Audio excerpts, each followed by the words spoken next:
তো এখন চলছে ভ্যাক্স, তো তোমরা দেখতে থাকো। পায়েরটা তুললাম না, জাস্ট হাতেরটা তুলছি।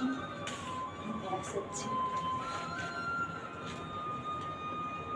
কারণ বুঝতেই পারছো ঘরোয়া পরিবেশের মধ্যে, ওর জন্য এসির মধ্যেই চলছে কাজটা, কিন্তু ঘরে এসি জায়গা করা মুশকিল।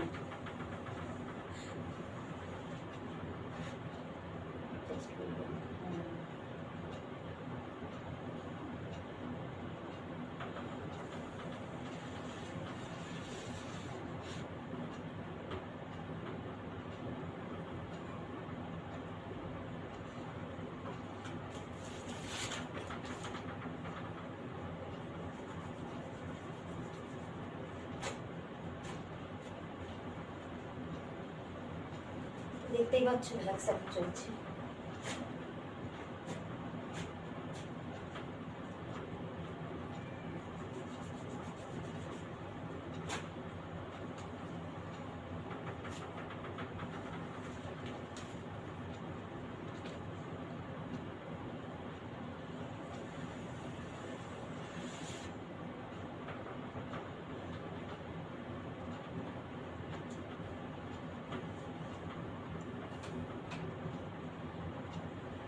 আমার বর তোমাকে সকালবেলা ডিগ্রি দেখাচ্ছে, চিনতেই পারেনি, বলে এখানে এক লোক